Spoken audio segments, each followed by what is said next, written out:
Boa noite, você que está chegando para mais um Momento Nota 1000. É para a gente conversar um pouco sobre algo que pode ampliar seu repertório sociocultural, seu conhecimento, né? Mudar um pouco seu hábito de estudo, sua rotina de leitura. Nosso objetivo aqui é fazer com que o seu conhecimento se amplie e você atinja aí boas notas no Enem e amplie também o seu conhecimento para a vida.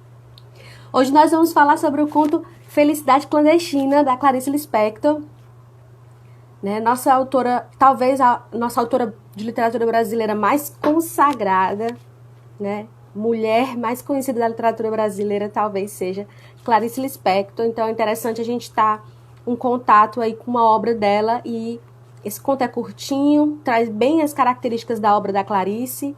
E é bom que a gente tenha aí um contato com o texto dela, faz esse, né, é uma porta de entrada para a linguagem da Clarice, que é um tanto peculiar, né? Então é interessante que a gente vá conhecendo e degustando ela aos poucos, para ir mergulhando mais profundamente na obra dela, né, em sequência, tá certo?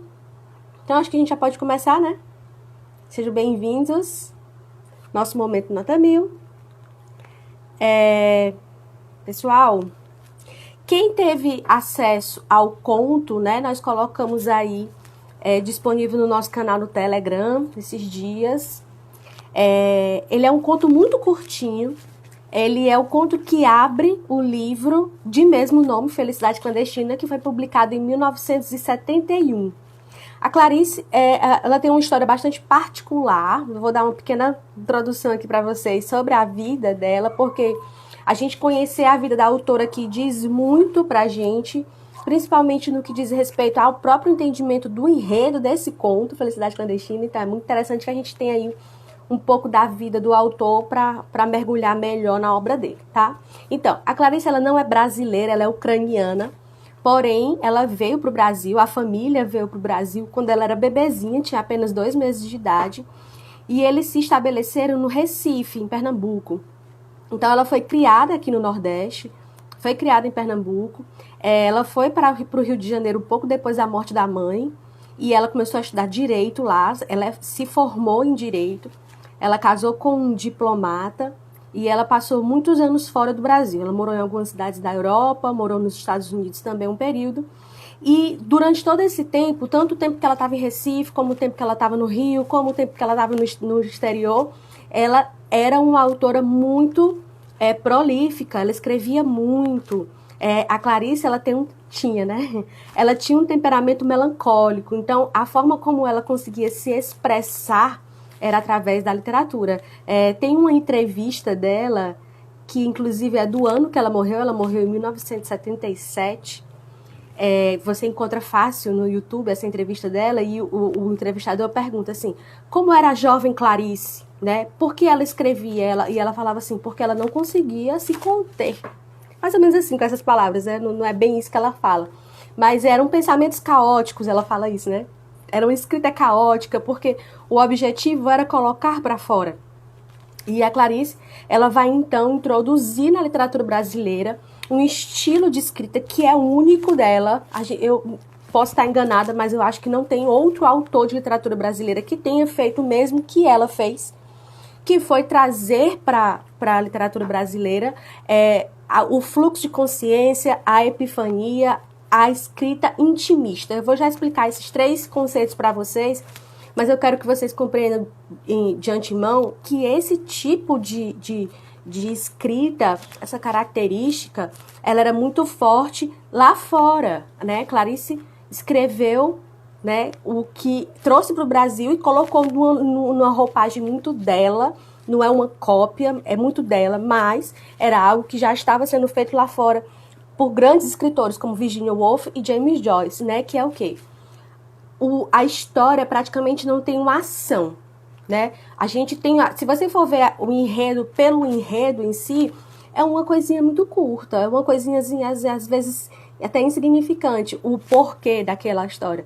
O interessante da história, a história mesmo, ela se passa aqui, na consciência do protagonista, que geralmente é o narrador da história, né? No nosso caso aqui, né, nossa protagonista é a narradora da história. Então, veja, até que esse conto tem bastante ação, né? Mas a maioria das obras dela, dos textos dela, não tem muita ação. É mais contemplação, né? Algo acontece que quebra a rotina daquele personagem e esse algo é muito banal. Às vezes é olhar alguma coisa na rua, às vezes é uma coisa que se escuta. Então, algo acontece que quebra essa rotina, né? Que faz com que aconteça um momento que a gente chama de epifania, né? O que é o quê? Uma coisa se descortina, perdão. Algo se descortina diante dos olhos desse protagonista, desse narrador, e ele passa a enxergar o mundo e a realidade de uma forma diferente. Mas esse processo do ponto, né, de observação até ao final, né, onde então algo mudou para esse personagem, é o que a gente chama de fluxo de consciência. Ele vai começar a entender, ele vai começar a observar, ele vai começar a olhar para aquilo tudo, até que o mundo tenha um novo sentido, tenha novas cores, que a realidade se transforme. Então, veja, a ação vai acontecer aqui, no pensamento do personagem, na observação, né, dele, do mundo. Eu estou olhando uma árvore, eu estou olhando uma rua, eu estou olhando uma flor num jarro, eu tô fazendo algo e de repente eu escuto um som. Então, é aquele momento, eu gosto de dizer assim, né? É aquele momento em que o personagem, às vezes a gente fica assim, a gente tem isso, né? Eu fico assim olhando pro tempo, perdido em pensamento, né? Fica assim com aquele olhar vidrado, olhando pro tempo. Então, é exatamente aí, né, nesse momento em que você não vê o tempo passar e o tempo cronológico do relógio não é importante dentro dessa narrativa. Então, é quando você está olhando ali para aquela coisa, né, que fez os ovos quebraram, exatamente, né, que fez com que ela, né, ficasse atônita ali, olhando. E agora, né, a minha vida é isso? Né? No nosso conto aqui, ela vai dizer assim, a felicidade, o que é? Né? A felicidade é carregar um livro, né, contra o peito e ficar olhando, né, sentindo a emoção, coisa de exatamente. Ó, gente, quem conhece aí a teoria dos temperamentos vai identificar muito o melancólico em Clarice Lispector. Ela era uma melancólica. Então, veja que tem isso, né? O melancólico, ele precisa tanto se expressar artisticamente falando de alguma forma, porque ele não consegue verbalizar isso, né? Como um sanguíneo, por exemplo, que fala pelos cotovelos. Mas, ao mesmo tempo, ele encontra significado em coisas muito banais. E isso é a beleza, né, da obra da Clarice aqui, principalmente no nosso conto. O que era felicidade para nossa personagem era estar de posse de um livro, né? Assim, mas isso é muito bobo. É bobo, mas para ela aquilo foi uma divisão de águas, né? Foi uma mudança de vida. Tanto é que ela vai chegar ao final do conto e ela vai chegar também a uma constatação. Mas vamos falar sobre o conto antes que eu fale do final, porque senão não vai ter graça, né? Então, a história desse conto ela é um pouco autobiográfico. Como eu disse, esse livro, Felicidade Clandestina, foi publicado em 1971. A Clarice já era uma escritora famosa, ela já tinha escrevido grandes obras.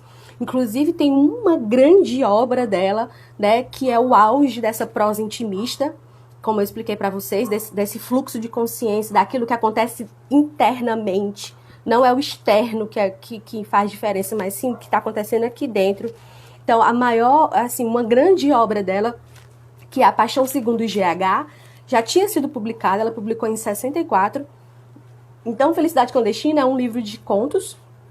São 25 contos que ela já tinha publicado esparsamente em jornais, em revistas. Como eu disse para vocês, ela era uma mulher que escrevia muito, ela tem muitas obras escritas e publicadas, tanto romances como contos. Então, veja, é um livro que tem uma coletânea de 25 contos, não é pouca coisa. E eles todos giram em torno dessa temática da felicidade clandestina, né? O que é um clandestino? É uma pessoa que está ali escondida, né? É uma coisa assim que você não sabe que está ali, mas, né, que aparece de repente, ou, né, que faz a que está ali presente sem ser notado. Vamos guardar esse conceito aqui que é interessante, né? Então, Clarice tem um tom de autobiografia nesse conto. Eu estava lendo que uma irmã dela disse que lembra dessa história, quando elas eram crianças, de ter uma menina na escola que tinha um pai livreiro e que aterrorizava Clarice quando ela era criança. Então, é exatamente isso. Elas são crianças, deve estar ali nos 10, 11 anos de idade. Eu imagino uma criancinha de 11, 12 anos no máximo. E elas estudam juntas, essa menina, que ela chama de... Eles não têm nome, percebam isso, como é interessante, né? Gorda, baixa, sardenta. Olha só como é que ela começa o conto, né? Ela faz uma descrição super interessante da personagem. Gorda, baixa, sardenta e de cabelos excessivamente crespos, meio arruivados. Então ela tem um jeito, né? Um jeito diferente até das pessoas normais, porque não é muito comum ter ruivo, né? Aqui no Brasil, quiçá no Nordeste. Então ela fala, né? Ela tinha um busto cheio, então ela era diferente das outras. Mas o que ela tinha de mais interessante era que o pai era um dono de livraria e isso era a coisa que qualquer criança que gosta de ler queria. E que qualquer adulto também que gosta de ler quer, né? Ter o pai dono de livraria ou ter uma livraria, né? Imagina que maravilha. Enfim, e ela, então, pobre, com poucos recursos, descobre que a menina tem um livro que ela queria muito ler, que é Reinações de Narizinho, do Monteiro Lobato. Só um parêntese aqui, né, para que a gente possa contextualizar essa história. Por mais que tenha sido publicado em 71, se é uma memória da infância de Clarice, ela nasceu em 1920, então nós estamos comemorando agora, em dezembro, inclusive, o centenário do nascimento de Clarice. Ela nasceu dia 10 de dezembro de 1920, né, olha, pertinho. Então, talvez, né, essa história se passe aqui nos meados dos anos 30. Lobato escreveu Reinações de Narizinho em 1915, se não me engano, é a data aqui, a minha memória também. E é interessante ver como ele formou, aliás, uma geração de leitores. Reinações de Narizinho é a primeira obra para criança do Lobato, e ele foi o fundador desse gênero aqui no Brasil. Particularmente, é um dos meus autores preferidos, pelo conjunto da obra, por toda a genialidade dele, e veja como ele é importante aí para uma geração de escritores, como foi o caso de Clarice Lispector. Então, quando ela descobre que a menina tem Reinações de Narizinho, ela fica louca, né? E a menina, percebendo isso, diz assim, olha, eu lhe presto se você quiser. E aí ela gera, né, uma expectativa na nossa protagonista que é muito interessante, porque ela usa o tempo todo durante o conto. Como eu disse para vocês, é um conto curto, você lê ele em 5 minutos no máximo. Ela fala o tempo todo sobre o dia seguinte. O dia seguinte, o dia seguinte. E o que é o dia seguinte? O dia seguinte é uma expectativa. É algo que a gente tem a esperança de que aconteça, né? E que a gente tem esperança de que seja bom. Então, esse termo, o dia seguinte, para a nossa protagonista, ele é muito importante. Por quê? Porque a menina promete, vai lá em casa que eu lhe empresto o livro. E ela ia. Vai lá em casa amanhã. E ela ia. Incontáveis vezes ela foi à porta da menina e a menina disse, esqueci que eu emprestei para alguém. Eu tava com ele aqui agora de manhã, mas você veio à tarde. Então, ela sempre se alimentava do dia seguinte. Vem amanhã. E a menina ia. Por mais que ela soubesse que estava sendo maltratada, tanto que ela fala assim, comigo exerceu com calma ferocidade o seu sadismo. Então ela sabia que estava sendo maltratada, ela sabia que aquilo era uma tortura, que ali ela tinha encontrado naquela menina, por mais jovem que ela fosse, um exemplo da crueldade da vida humana.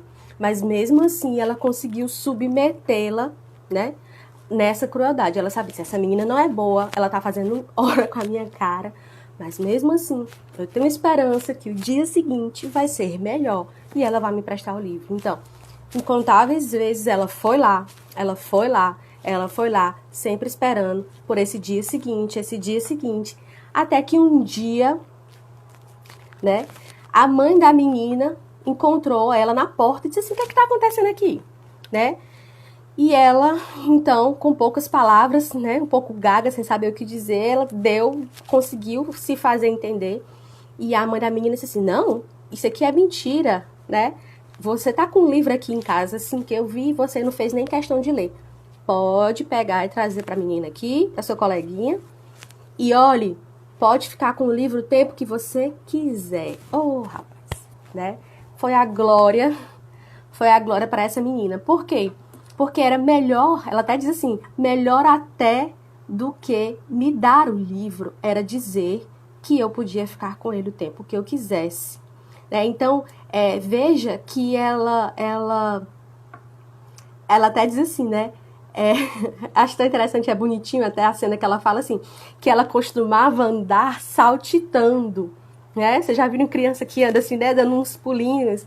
Ela diz que era esse costume que ela tinha. E quando ela pega o livro, né, que ela coloca ele contra o peito e segura ele, ela disse assim, aquele livro grosso, eu segurei ele contra o meu peito e eu fui não saltitando, mas eu fui andando bem devagar, né? Se deliciando com aquele momento. Ela vai aproveitar aquilo, é um momento que ela esperou tanto, né? É aquele momento assim, eu recebi aquilo que eu tanto queria, né? Eu ganhei aquilo que eu tanto esperava. Então, ela vai devagarzinho saboreando aquela vitória. E é interessante, e daí o título do conto e do livro, né, que ela chama aquele êxtase que ela sentiu, e aí tá a epifania, né, desse conto. É um momento muito curto, a gente tem outros contos da Clarice, que esse momento tanto de epifania como esse fluxo de consciência vai ser bastante longo. Mas veja que a gente tem essa característica aqui na obra dela. A gente tem poucos diálogos, quase não existe diálogo, é mais uma lembrança da narradora, né? A gente percebe que existe um distanciamento aí de quando a história é contada para quando a história acontece. Então é uma lembrança dela e ela, né, continua nesse êxtase, né? De contar aquilo que ela sentiu. Muito mais, ela conta muito mais o sentimento dela do que a ação propriamente dita. Então, esse pequeno momento de epifania dela, quando ela pega o livro, como eu disse para vocês, a epifania é um momento banal, né? Ela segura o livro, ela pega ele, né? Queria ter essa facilidade de ganhar livro, eu também queria, né? Então, ela segura o livro, segura com as duas mãos contra o peito, e ali ela consegue, então, perceber que a vida dela teve uma pequena mudança, né? Ela perdeu, ou melhor, ela ganhou uma nova visão sobre a vida, sobre o mundo. Ela amadureceu, porque ela teve que entrar em contato com a maldade para ela perceber que a felicidade estava ali quando existe aquela vitória sobre o mal, sobre o ruim, né? Não só o fato em si de ela estar em contato com algo que ela queria tanto. Claro que também tem esse fator de alegria aí, né? Mas o fato de ela ter conseguido, como é que eu posso dizer, superar, né? Esse momento, né, de sofrimento até alcançar um prêmio que ela tanto desejava. E aí ela fala assim, olha, quando eu cheguei, deixa eu ler aqui pra vocês, tá aqui, que é linda essa passagem, ela fala assim, ó, chegando em casa, não comecei a ler, fingia que não o tinha. Olha só que legal. Só para depois ter o susto de o ter. Horas depois abriu, li algumas linhas maravilhosas, olha só o encantamento dela diante do texto, né? Fechei-o de novo, fui passear pela casa, adiei ainda mais indo comer pão com manteiga, fingi que não sabia onde guardar o livro, achava-o, abria-o por alguns instantes, criava as mais falsas dificuldades para aquela coisa clandestina que era a felicidade, né? Então, assim, é clandestina porque aquilo não pertencia a ela, ou seja, era uma coisa que estava ausente dela, estava fora dela, não estava nas mãos dela, né? Não cabia a ela alcançar essa felicidade, mas ela conseguiu, veio para ela de uma forma nova, de uma forma diferente, né? Como um presente, como uma doação, mas também como uma vitória. E aí ela falava assim, e a gente tem a frase final do conto que resume bem, né, essa passagem, né? Como eu disse, ela teve esse fluxo de consciência, né? Como eu disse para vocês aqui, ela descobriu que era a felicidade, né? Como felicidade sempre iria ser clandestina para mim. Parece que eu já pressentia. Como demorei, eu vivia no ar. Havia orgulho e pudor em mim. Eu era uma rainha. Olha só. Então, quando ela alcança essa vitória, quando ela alcança essa coroa, né? Como ela fala, como ela é uma rainha, quando ela alcança essa coroa, então há uma mudança aí de vida para ela. Então ela fala, né? Não era mais uma menina com um livro, era uma mulher com o seu amante. Então, houve uma mudança, né? Houve uma mudança nessa menina. Ela mudou tudo isso que ela sofreu, né? Todo esse processo de expectativa, toda essa persistência, né? Como vocês disseram aqui, né? O prêmio da humildade, persistência. Toda essa persistência, toda a humilhação que ela teve que se submeter para depois alcançar o que ela queria, para depois estar com esse prêmio em mãos, né, de ter ele com ela como um clandestino, ela experimentar essa felicidade. Houve então essa mudança dentro dela, né? Ela amadurece. Por isso que ela assim, não era mais uma menina, era uma mulher, né? Então houve esse amadurecimento, houve essa mudança de ponto de vista dela sobre o mundo. Então veja que a gente tem aí, né, uma leitura que a gente pode ir tirando camadas e camadas, por menor que o conto seja, né? A gente consegue sempre extrair algo, né, de uma leitura de Clarice Lispector. Clarice, nossa autora do modernismo da terceira geração, mesma geração do nosso autor da semana passada, Guimarães Rosa. Eles eram contemporâneos, porém o Guimarães estava ali no sertão e Clarice estava nas cidades. Esse conto se passa em Recife, ela fala isso claramente, por isso que eu disse que era uma memória da infância dela, porque ela, quando criança, viveu no Recife. Ela cita algumas coisas que são bem caras de Recife, as pontes, né? Porque Recife é cercada por um rio, então tem várias pontes que ligam áreas da cidade, então ela fala dessas pontes. Então a gente pode aí, né, tirar um pouco da própria Clarice, né, nesse conto. O conto é real e o conto é imaginário, não faz diferença pra gente. A nossa experiência de leitor não muda, né? O que é interessante é a gente estar em contato aqui, né, cara a cara com esse texto. Eu estava vendo um vídeo nesses dias e eu achei interessante que o professor estava falando assim, que a literatura e as outras formas de arte como um todo, elas são importantes por causa disso, né? Porque você sofre. Olha isso aqui. Que gênio. Né? Você sofre sem ser com você. Daí você aprende a sofrer. Né? Porque você mergulha aqui nesse conto ou em outras histórias, né? Ou em outras camadas aí, né? De sofrimento humano, ou de autoconhecimento, ou de amor, ou de tristeza, ou de angústia, etc. Então você sofre ali algo que não é com você, mas você daí então consegue aprender a sofrer, né? E isso é muito, muito significativo, né? Então, um texto como esse de Clarice, a gente consegue, então, tirar várias camadas. Você lê ele hoje, você encontra uma coisa, você lê amanhã, você encontra outras, você lê daqui a alguns anos, você vai encontrar outras coisas, né? Eu aconselho quem nunca leu Clarice, né? Comece pelos contos, como eu disse para vocês, é uma boa porta de entrada. É interessante essa leitura, né, dos contos. Ela tem vários contos muito famosos, coletâneas de contos, Laços de Família é uma, Legião Estrangeira é outra, né? Nós temos Felicidade Clandestina é outro, né? Então são vários, né, contos, não são contos longos, não é uma linguagem difícil, porém, né, como eu disse, não é exatamente. Como eu disse, você tem que ir mergulhada nela. Nessa entrevista que eu falei com vocês, o entrevistador, eu ri nessa hora, eu ri demais. O entrevistador disse assim, você acha a sua linguagem difícil? Aí ela falou assim, olha, quando eu publiquei Paixão Segundo GH, que é esse livro que eu falei para vocês, é um livro denso, é um livro complexo. Aí ela falou assim, ó, um professor universitário, não sei de onde, eu não lembro qual era a faculdade, acho que é o FRJ, é no Rio, né? Chegou lá em casa e disse que era uma linguagem muito difícil, que foi uma das coisas mais difíceis que ele leu. Professor universitário. Daí, outro dia, eu encontrei uma jovem de 14 anos que disse que Paixão Segundo GH era o livro de cabeceira dela. Então, não dá para entender. Então, é muito daquilo que você leva para a história também, né? Você sofre junto com ela, exatamente, né? A Hora da Estrela, interessante, a Hora da Estrela tá fazendo... Aliás, perdão, confundi aqui a data.